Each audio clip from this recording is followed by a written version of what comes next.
Hai, sahabat Shalom Yaladim yang dikasihi Elohim, jumpa lagi dengan Ima Ira dalam Parasat Mikets.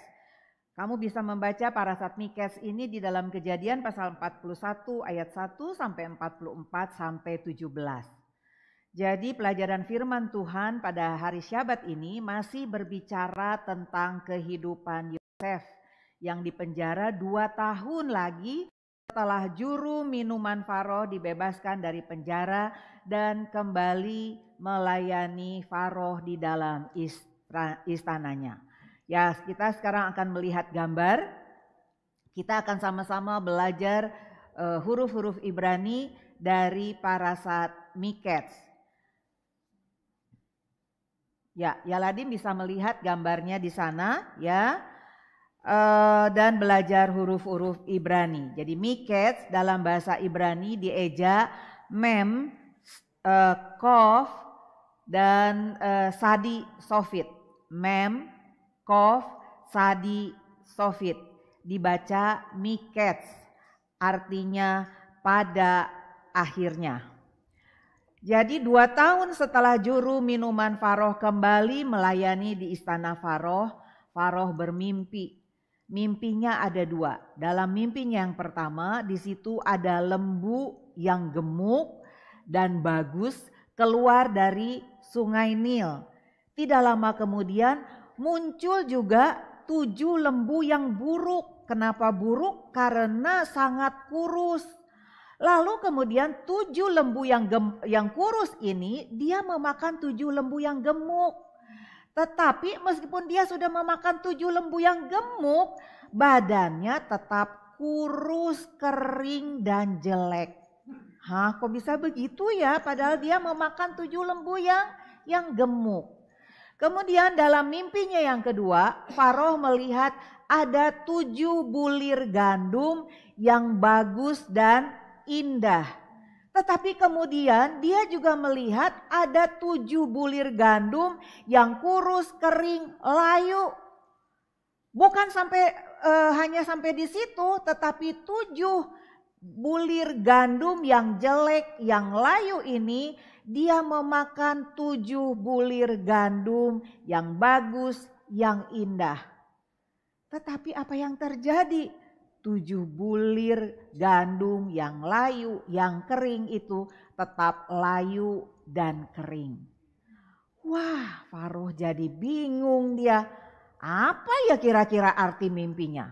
Kemudian keesokan paginya Faro dia memanggil seluruh tukang tenung, seluruh tukang sihir, seluruh juru ramal. Dia menceritakan mimpinya dan dia ingin agar seluruh juru sihir, tukang ramal, tukang tenung itu bisa mengartikan mimpinya. Tapi Yaladim, ternyata tidak ada 1 orang pun yang bisa mengartikan mimpi Faro. Faro jadi tambah bingung, dia tambah gelisah. Lalu kemudian si juru minuman ini tiba-tiba dia teringat kepada Yosef yang masih ada dalam penjara. Yosef yang sudah mengartikan mimpinya dengan tepat. Lalu kemudian dia datang menghadap Faro. Dia memberitahukan tentang Yosef yang sudah mengartikan mimpinya dengan tepat. Lalu Faro dia menyuruh memanggil Yosef dari penjara, kemudian Yosef dia dibersihkan, dicukur janggutnya, dicukur rambutnya sehingga kelihatan rapi dan dia diberi pakaian yang bersih dan harum. Kenapa? Karena Yosef akan menghadap Faro, raja Mesir.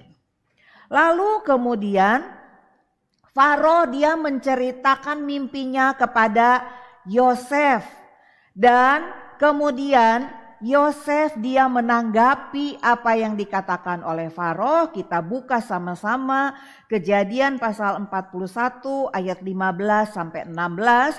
Ima Ira akan baca untuk kamu.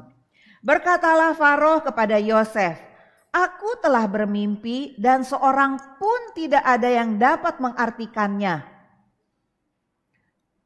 Tetapi telah kudengar tentang engkau, hanya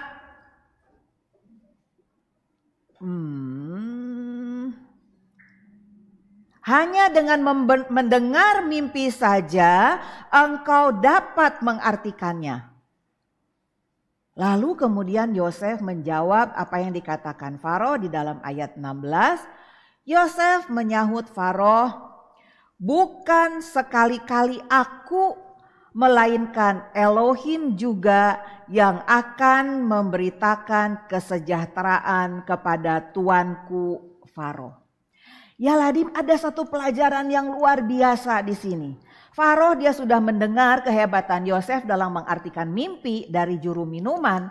Tetapi ketika Faro mengatakan mimpinya kepada Yosef dan menyanjungnya apa yang dikatakan oleh Yosef, semuanya itu berasal dari Adonai Elohim.